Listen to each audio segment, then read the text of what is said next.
Hello बच्चों, let us read this question. This question says Jaldal's method cannot be used for the estimation of nitrogen in, और हमारे options हैं, option A pyridine, option B nitro compounds, option C azo compounds, option D all of these.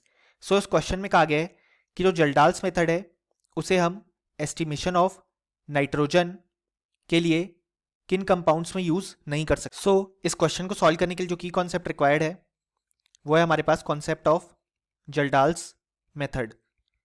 अब यहाँ पे जल्डाल्स method में हम जो nitrogen है उसका एस्टिमेशन यहाँ पे करते हैं in the form of NH3, जिसमें से सबसे पहला स्टेप ये होता है कि जो भी हमारे पास ऑर्गेनिक कंपाउंड प्रेजेंट है उसे हम यहाँ पे ट्रीट करते हैं विथ H2SO4 एंड देन हमें यहाँ पे फॉर्मेशन देखने को मिलता है अमोनियम सल्फेट का. एंड देन हम यहाँ पे फर्दर स्टेप्स यूज करते हैं जिसमें एंड में हमें NH3 की अमाउंट पता चलती है जिससे हम नाइट्रोजन का एस्टिमेशन करते हैं इन दी ऑर्गेनिक कंपाउंड. सो यहाँ पे अगर हम देखें तो हमारे पास ऑप्शन ए में पिरिडीन गिवन है जिसका स्ट्रक्चर हमारे पास कुछ इस तरीके से होता है यहाँ पे. एंड ऑप्शन बी में हमारे पास नाइट्रो कंपाउंड्स की बात की गई है, मतलब हमारे पास कुछ ऐसा सेगमेंट होगा यहाँ पे NO2 ग्रुप जुड़ा होगा एंड यहाँ पे लेटेस्ट से कोई भी ग्रुप A जुड़ा हुआ है. क्योंकि हमें नाइट्रो कंपाउंड्स कहा गया है सो हम जनरली A लिख रहे हैं ताकि सारे नाइट्रो कंपाउंड्स कवर हो जाएं.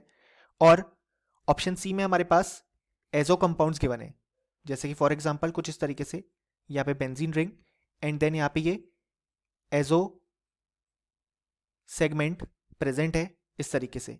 ये वाला पार्ट अगर प्रेजेंट होता है तो ऐसे कंपाउंड्स को हम एजो कंपाउंड्स बोलते हैं.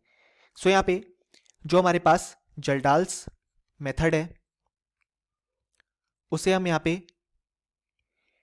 इन तीनों कंपाउंड्स यानी कि पिरिडीन, नाइट्रो कंपाउंड्स और एजो कंपाउंड्स, इन तीनों के लिए ही यूज नहीं कर सकते for the estimation of nitrogen.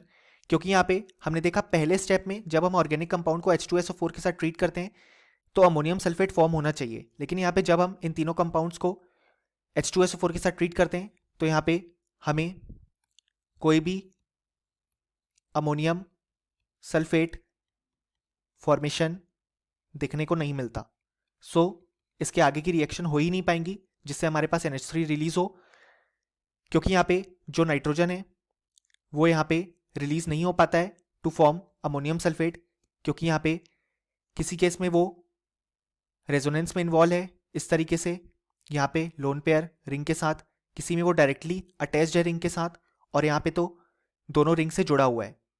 सो इसी कारण से अमोनियम सल्फेट फॉर्म नहीं हो पाता है और इसलिए हम जल्डाल्स मेथड इन कंपाउंड्स में नाइट्रोजन एस्टिमेशन के लिए यूज नहीं कर सकते. सो यहाँ पे जो करेक्ट आंसर है वो है option D all of these, क्योंकि इसमें सारे कंपाउंड्स कवर हो गए. और फाइनली हमें लिख सकते हैं कि इस क्वेश्चन के लिए हमारे पास जो करेक्ट आंसर आया वो आया option D. Hope you understood it well. Best of luck.